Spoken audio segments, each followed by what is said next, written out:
We go back to 1458, if I may, on the issue of the meeting with, or the petition regarding declaration of the register of interests for the members of the Judiciary.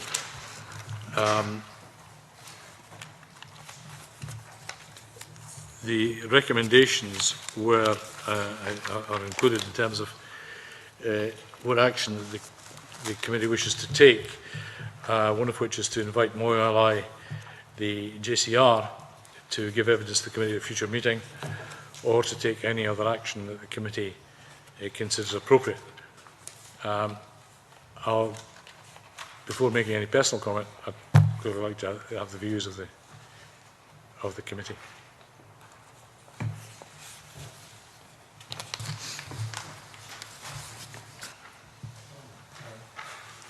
Just to remind me, at the last meeting, the committee took a decision that there would be no further purpose in pursuing the Lord President. I made a personal point that I thought that to leave this, particularly in view of the fact that a government-appointed individual like the JCR has particularly strong views, that while we're talking about the constitutional principle, or the Lord President wants only to talk about the constitutional principle, that constitutional principle would need to be seen in the light of potential what might or might not happen in any constitutional changes going forward.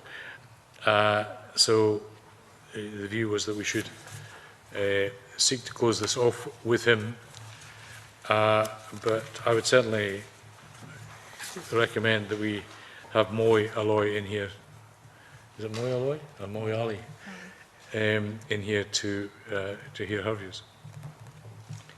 Convener, I would agree with that. I, in some respects, thought that matters had progressed to something of an impasse, but when I saw the support for the proposal emerging from the Judicial Complaints Reviewer, who is established under the Judiciary and Courts Scotland Act 2008 in that position, I felt that it would be, given the weight of evidence so far from the establishment has been of one colour, it would be interesting to hear from somebody who exists in an official capacity why they take a different view. So I've not been involved with this, obviously, so I'd really like to ask a question, because obviously I have read about Lord Gill and his view of judicial independence in relation to attending the committee and answering questions, but is his and other objections to the register, is that based on the same principle of judicial independence, or is it really not to do with that at all? Because I don't know if anybody can answer that question, because it seems to me the very interesting general questions about the line between judicial independence and accountability, political oversight are kind of raised by this particular petition. Partly, in fact, in relation to another issue that I raised in the debate on victims and witnesses last week, where there was another issue about judicial independence. So I was really curious about that in terms of... I think the view that was taken was that there are other means and mechanisms for checks and balances in terms of recusal, for example, that secures...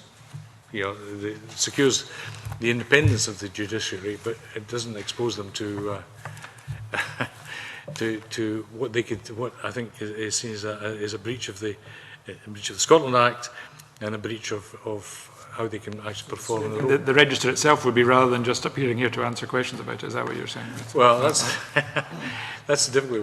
Why we're struggling to see what when we're looking for openness and transparency, that the Lord President has chosen not to attend, to explain why there should not be a register of interests for, as there is for MPs, the police authority, and just, that's been his view. Jackson. Convener, I think Lord Gill's response, which was actually something of an impasse from our point of view, was it's not happening down south. I and nobody else has any intention of doing it. Get your tanks off my vested interest lawn. We were unable actually to find a way to break through that. I think that's why the information that we've received from the Judicial Complaints Reviewer potentially offers us an interesting additional extension of the discussion. But I don't think the actual interest the petitioner was ever properly and fully addressed beyond saying, I don't happen to think it's necessary and neither does anybody else who is currently employed in this profession, surprisingly. John. I agree with Jackson Carlo that given that we've had the response from Judicial Complaints Reviewer, and I think very interesting comments within that response, it would be serve the committee some purpose to actually invite Moi Ali to give evidence and submit themselves to questioning by the committee to discuss this further. Hopefully, once we've had that evidence session, Lord Gill may reconsider his position in relation to Section 23, subsection 7 of the Scotland Act 1998, which basically, as my interpretation would be, we are not allowed as a Parliament or as committees of the Parliament to call forward judges or sheriffs who are in relation to either judicial decisions that they have made and be accountable for those judicial decisions. But given Lord Gill's role as the Lord President, which is overseeing the judiciary as the petitioner's main point, I think hopefully Lord Gill may reconsider his position in light that we are taking further evidence, and hopefully in that further evidence session we will draw out other issues of relevance to our deliberations. So I would support Jackson Carlo's assertion that we bring along the Judicial Complaints Reviewer to give evidence to the committee and take it forward from there. Okay, I think we should do that. We'll invite Moi Ali. I have to say, it's somewhat paradoxical that having attended the Justice Committee, we were talking about the court service, that he was happy to come along there and explain the rationale behind that, or not, as the case was. Okay, thank you. Is there anything else on any of the petitions that we've discussed? Just to reinforce the points made by Mr. Carlo and Mr. Wilson, I think,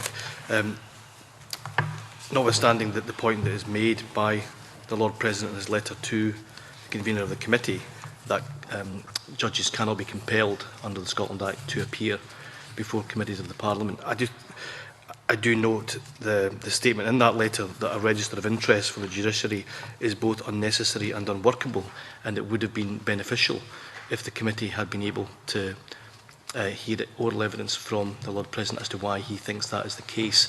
And like John Wilson, I hope that that is something that he would reconsider, but I would certainly endorse the view that we should hear further evidence from other expert witnesses on this subject.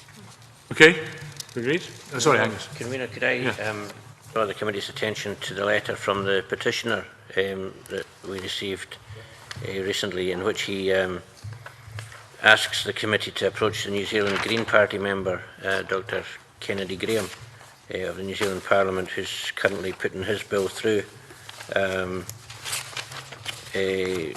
The bill is a Register of Pecuniary Interests of Judges bill, and I believe it's still currently going through the New Zealand Parliament. It might be an idea to approach him just to see if he has any further views that he could give us.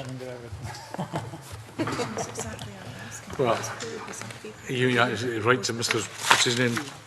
Kennedy. Email. We need to be very specific about what questions we're asking. I mean, there's recusal again, which it tends to, the suggestion is that that's the way that the New Zealand government is tending to move. But I mean, there's no harm in we can select questions to send to him in terms of, so we can send. You got other questions?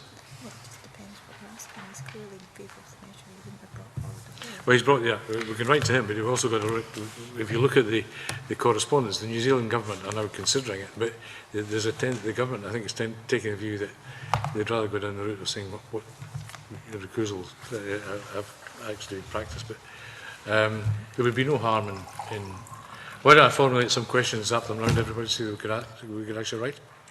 Yeah, that'd be fine, yeah.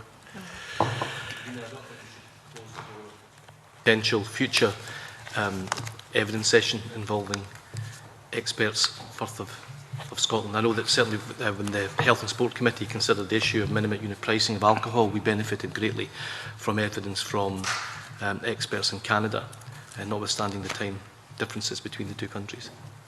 I thought you were suggesting you were going to go out there to speak there. Right, we've covered the position.